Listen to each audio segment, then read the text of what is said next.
worked with people from all over the world. Jan served a full 3-year term as a board member for the Lily Dell in 2017 and helped bridge the 2 Cassadaga sister camps.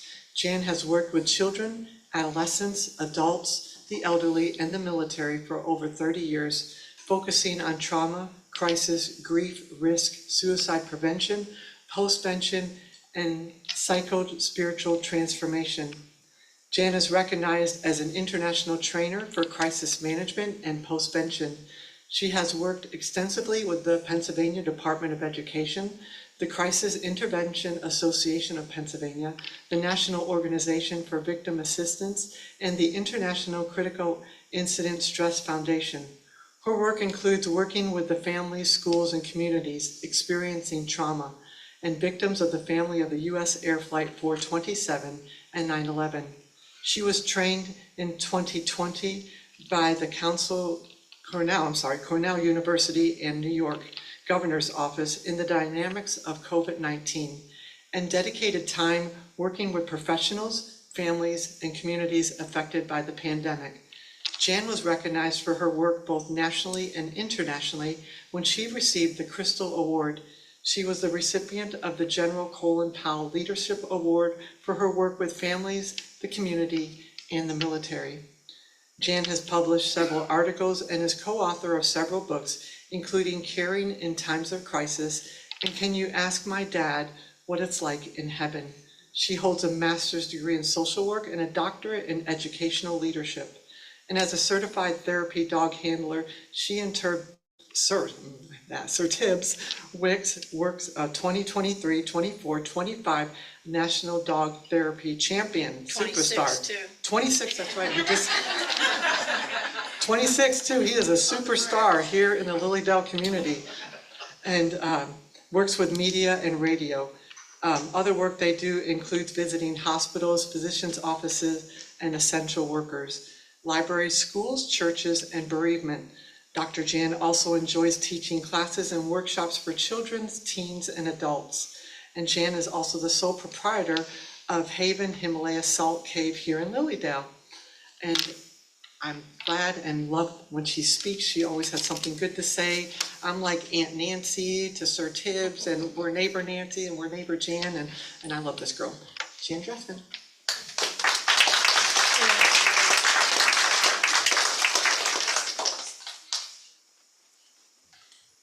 Morning, everybody. Morning. I'm going to say it like a true Pittsburgher. How are we all doing? How are you all doing? Yin's good? Yes. I'm going to keep going with the Pittsburghese unless someone says something. So I'll just keep going. We have the 2026 draft in Pittsburgh, PA.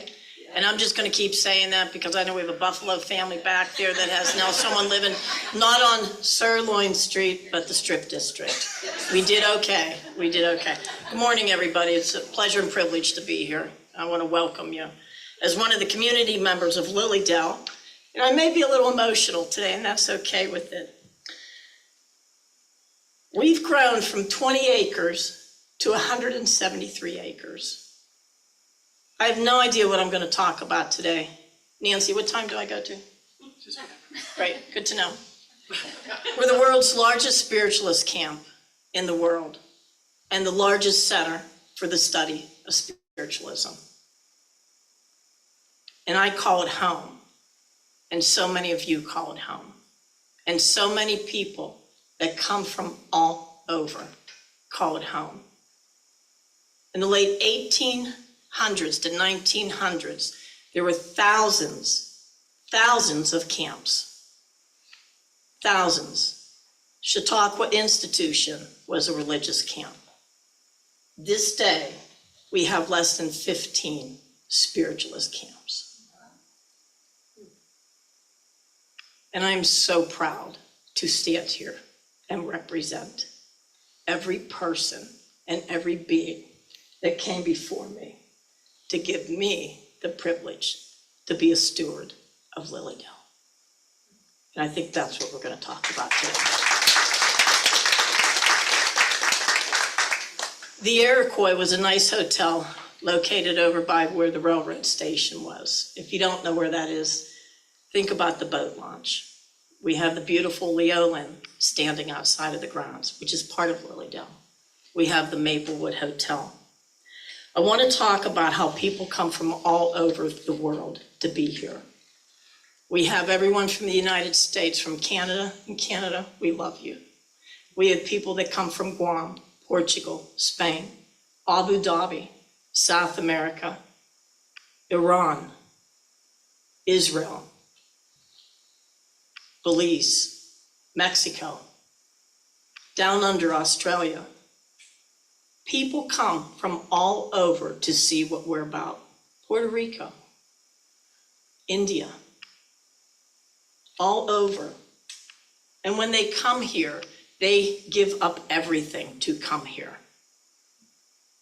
And one of the people I'm talking about is Miss Roberta, who had come from Puerto Rico a few years ago, and I got to spend some time with her. And she gave up everything to come here, just to have 48 hours to be in the presence of our community.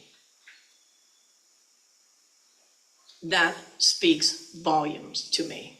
When I hear someone that gives up every penny after going through a devastation of a flood and a tornado down south in Alabama, and they come here because they want to see what they can have, it's called hope.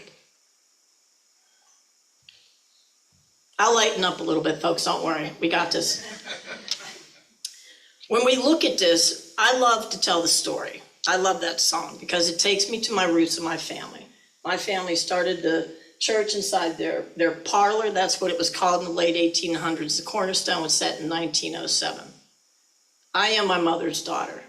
I am my father's daughter. And that is a beautiful thing. Everything that I have gone through in my life has brought me to where I am today. I am a spiritualist, and I say that with pride. We don't have mistakes that get us here. There aren't any mistakes. They might be learning curves, they may be challenges, but they bring us home to whatever is called home. The beautiful part about what we do is that we change lives. All of us in this room change lives. One word can change someone's life. I'll never forget, I was going through a doozy of a time, and I was trying to get to the hospital in Pittsburgh, PA, and I stopped at a Starbucks, and I must have been a hot mess. Folks, they don't have Tim Hortons there, okay? So cut me a little bit of slack. Okay, trust me, I've thought about opening up one. And I'm buzzing through, and I don't know what I'm saying to this kid. I didn't know his kid, and I pull up, and he says, "Oh, sweet child, we don't know what's going on with you, but we got 3 cups for you." And I'm like, I don't know where to put it. He said, "You'll find a place in your car." Because I knew I wouldn't get another coffee again. Why do I tell that story?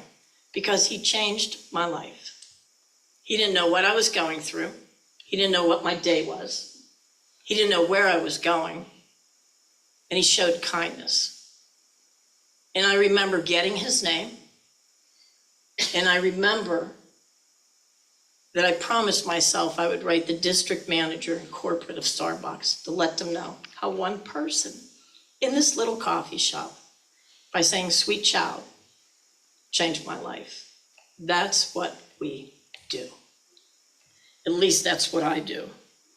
The beautiful part about being here with you today is that we all have roots.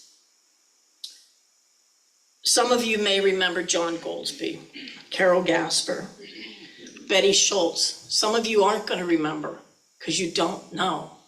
And you're not going to know unless we share the names and unless we look at the pictures and the walls and hear the stories. Jack Kelly,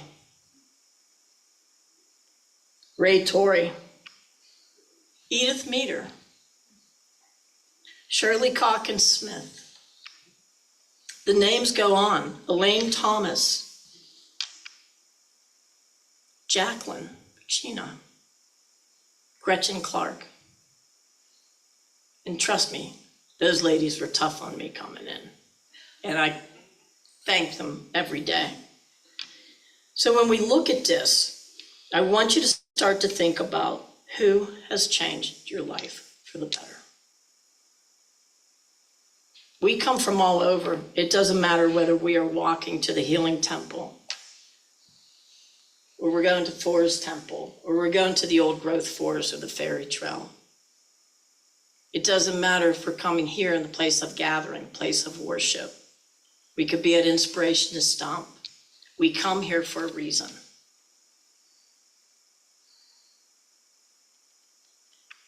I'm going to say this and then we'll see how it rolls. We'll really see how it rolls. We walk with reverence. People come here because they want to have hope.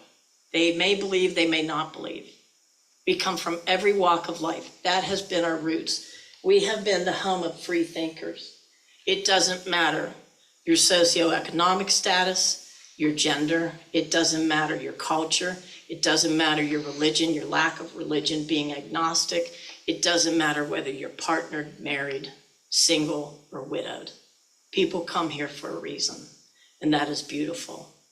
Back in the day, late 1900s, people that chose the same gender could not speak about it because they would be persecuted. Lilydale welcomed them. If you don't know who the Campbell brothers were, do your research. If you don't know why they called people brothers and sisters in spiritualist camps, please do your research. There were same-sex gender partners that stood together and worshiped. And all I know is that I am in a human body, and I am a soul and spirit in a human body having a human experience. And to me, that's what it's about. I don't care what you wear. I don't care how much money you have. I don't care what kind of coffee you drink. I'm going to try and talk you into that French vanilla dark roast at Tim's. I'm gonna, and it will happen. We come together because we're community. And to me, that is beautiful. It's about kindness and community. This is the one place that I was able to come where I belonged. There wasn't judgment. There wasn't harsh words. I don't even want to say the H word. It's not in my vocabulary. What I do know is graciousness is. I'm going to talk about the people here that have made a difference with spiritualism and spirituality. Sue Glazier, Dot and Alice, front and center. This is where I get emotional. One of those moments. Peggy Johnson, Sharon White. You don't know these names, it's okay. Learn them. Have someone tell you a story. Matthew and John were these little kids in Lilydale that said, "Can I do some gardening?" And I said, "Sure can." And by the time they hit 16, I threw the keys to my Tacoma, my coveted truck, and tossed it and said, "Can you go get me some stones?" And John and Matthew looked at me and they're like, "Are you sure?" I said, "I sure am." I said, "Here's what I'm looking for." And they left and I went, "Oh man, what did I just do?" And I mentioned them because I've watched them grow up. I look forward to watching Toby grow up.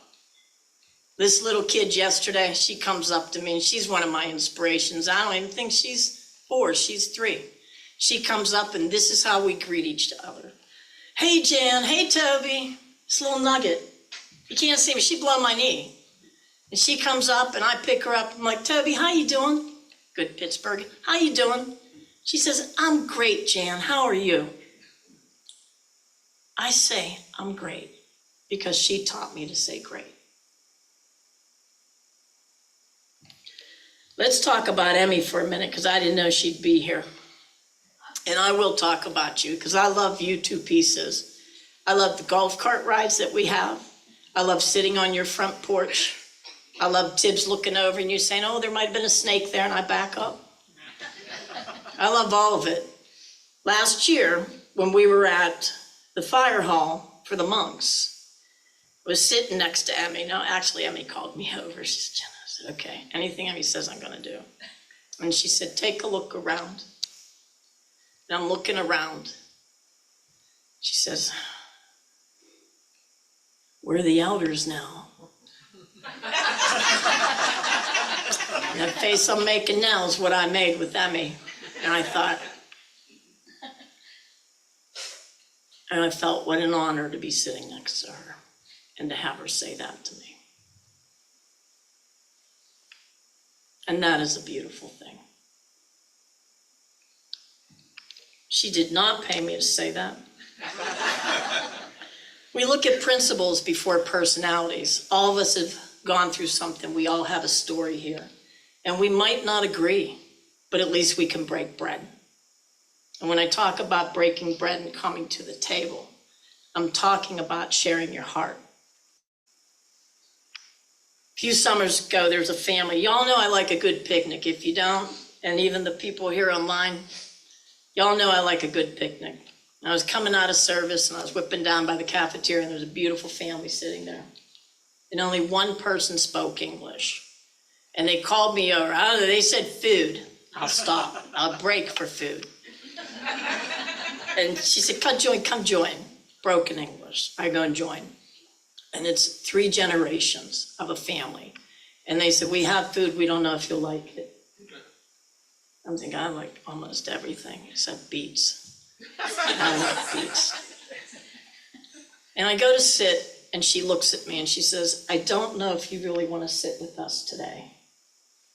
And they have this beautiful array of unleavened bread, lemons, food, beautiful, beautiful food.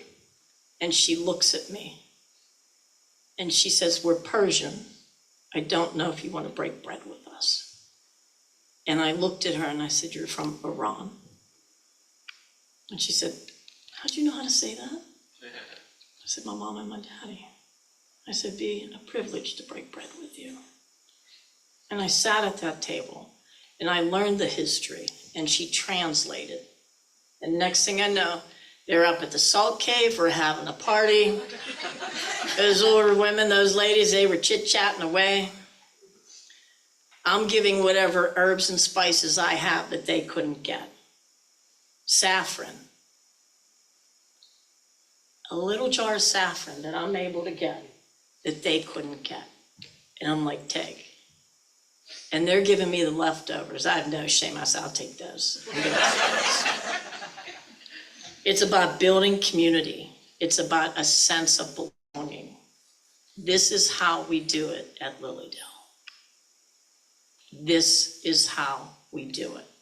People come for hope. They come for the experience. They don't know what we are. That's okay. I know I'm not your Disney World. No. And what I've started to say is that people come because they're bereaved. In some way, they're bereaved. They're missing something or missing someone. And we get to give them hope, however that is, through a cup of coffee, breaking bread, coming to church, going to the Healing Temple, taking a walk in the old growth forest. That's how we get to do it. You know, I always love this because Mr. Rogers would always say, Mr. Rogers, if you don't know who he is, Google him, okay? He's a 412. 412 is the area code for Pittsburgh. That's where my roots are. I'm from Munhall. I'm a Munhall girl. I could teach you languages of Pittsburgh that you would look. Sirloin Street, so I'm taking that one back. It's called the Strip District. I say that with a term of endearment because that just tickles me.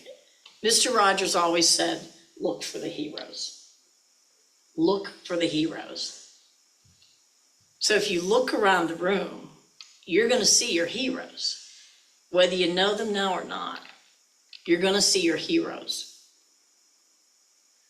I look at some of the people that I've worked with, and it truly is a pleasure and privilege. The work I do, I understand that I demonstrate the continuity of life where heaven and earth meet. I said that fast. So what I do is demonstrate the continuity of life where heaven and earth meet. So that hopefully someone that I'm working with, whether they lost a person or a pet or something that was a beloved to them, that they can have, and if I do it right and give them everything that I can and hold that beloved in my hand for maybe If I'm out at Inspiration Stump, it might be 4 minutes tops. I know how we have to work. It might be here, it might be one-to-one. But if I hold that beloved, that sacred of them in my hand, and I can demonstrate and give them the evidence that their loved one is here, they have hope. Hope that they get to see their loved ones again. Call it heaven, call it nirvana, call it the universe, call it whatever you want, but it's about hope. Some of the beautiful kids I'm going to talk about that I've worked with. This one kid, Luke, and Luke is beautiful, and he'd be bouncing, he's bouncing. I'm like, Luke, dude, you okay? He's like, Dr. T, if I don't keep doing this, I'm going to cry. I'm so excited, I'm going to cry. And I looked at him, I said, Luke, how about if we just stop bouncing? How about if we cry? He's in a room full of kids, adolescents, and he's crying. And then we have Addie, beautiful soul. She's passed on, beautiful soul. Age of 16, a couple days after her birthday. And she is amazing. You'll realize I don't talk about people in heaven or spirit in past tense. Why? Because they're still here with me, because they're a part of me. And I remember Addie wanted to have dinner with Tibbs. And Tibbs, if you don't know, Google him, look for the pictures. So we go to this Asian restaurant and we're ordering whatever it is. And Addie had cancer and she pulled that card and she was ordering chocolate cake and her mom's looking at her and her mom's like, you can't have it. And I said, well, yeah, I think I can. And I thought, let's get 2 pieces of chocolate cake. But what Jan forgot was to bring Tibbs dinner. And Addie didn't miss a beat. And she looked right at me and she said, that's easy, I'm gonna order for him. I'm like, oh man, I don't want him to have sushi, we don't know what can happen. And she orders, she says, he'll have a chicken and rice. I kid you not. And there's a picture of them sitting together and he has his little tie and she is shining and he is shining. And I tell you that because she changed my life. She didn't get to come here, but we held up this phone that we called FaceTime. And she got to be in the salt cave. And she got to see the old growth forest. And it was about hope. And it's always going to be about hope. I talk about Tibbs. And Tibbs is amazing. Okay, you know that I can't say the FREE word around him. Because if I say that, he takes off no matter where he's at. I was doing a conference a couple weeks ago for the state of Pennsylvania. And wouldn't you know, I'm in the middle of a presentation and I'm talking and I slip out and I say free. And he's down in command and he looks up and he just starts running back and forth. Oh, and they loved it. They loved it. One of my friends didn't know she's filming it and I'm just standing there smiling. And then he decided to roll like this. I thought, what can I do? I can't control him. And he brought laughter and joy and healing. And for most of those 3 days, he spent his time with crisis responders, EMTs, hospital workers, and surgeons. And he's amazing. And that's the work he does. He also does it when he comes here. We've all seen him. Emmy's porch, Fetty and Karen's house, breaking bread, Stacy and Michelle's, at the coffee shop. He's been here. I talk about the little nugget because there was one point when I was training him and this little boy comes up to me and he says, may I please pet your dog? And I don't think this boy was more than 4 or 5 years old. He had to have been 4. And it was the first time I broke command. And I said, sure. And he's down on the ground and he's playing with Tibbs and Tibbs is just loving him up. And then I noticed when his hair goes down, the coculars. And I thought, of course, Tibbs would gravitate towards that. Because he's all about love. So why do I talk about this 10-pound little nugget? Because what he shows is unconditional love, which is something that we would think that we would know how to give. And that we should give. And that it's our birthright to give.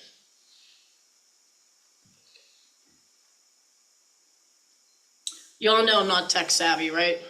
So I have one of my kids, I nicknamed them all. One's Daniel's son, and he actually has implants.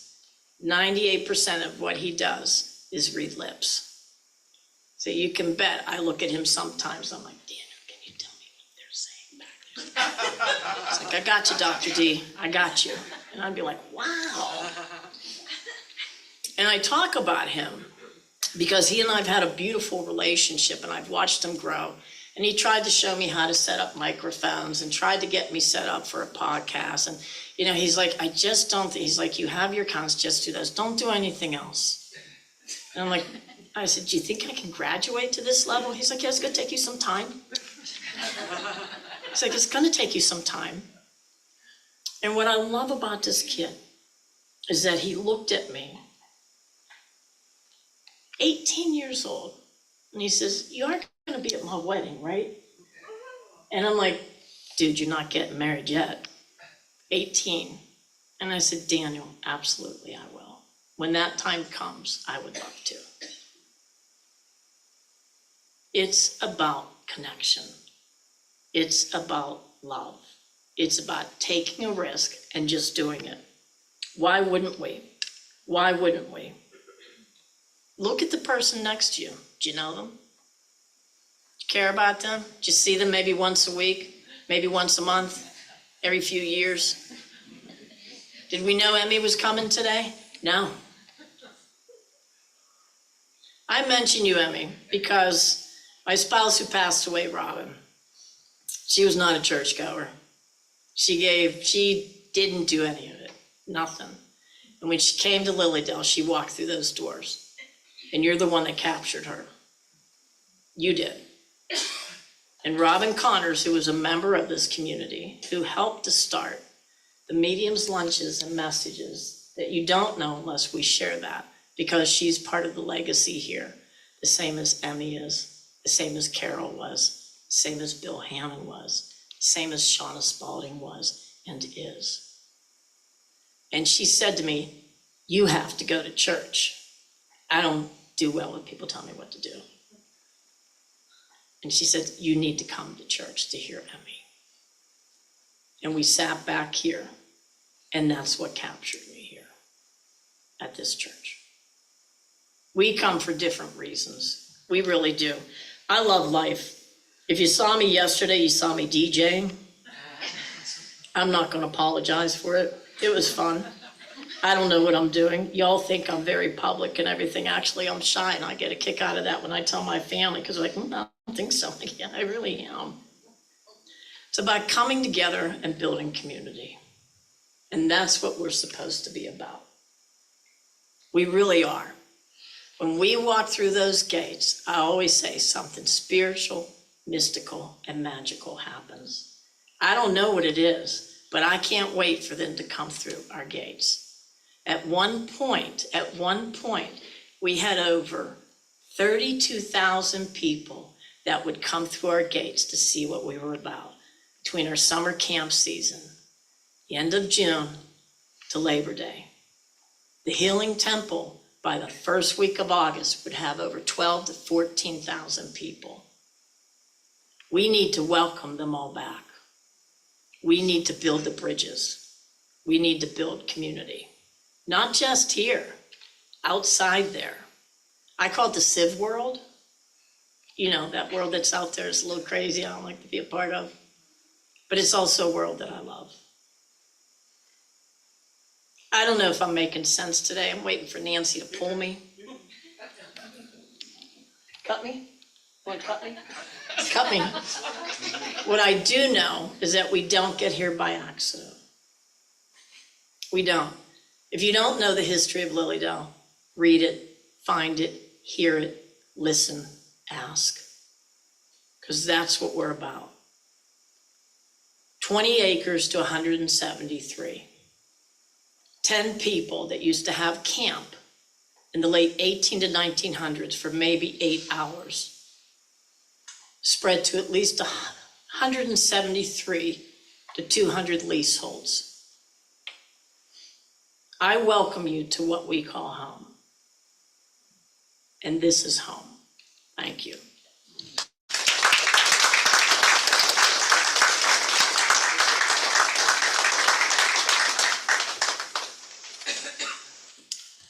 I'm so proud that you're one of our ministers.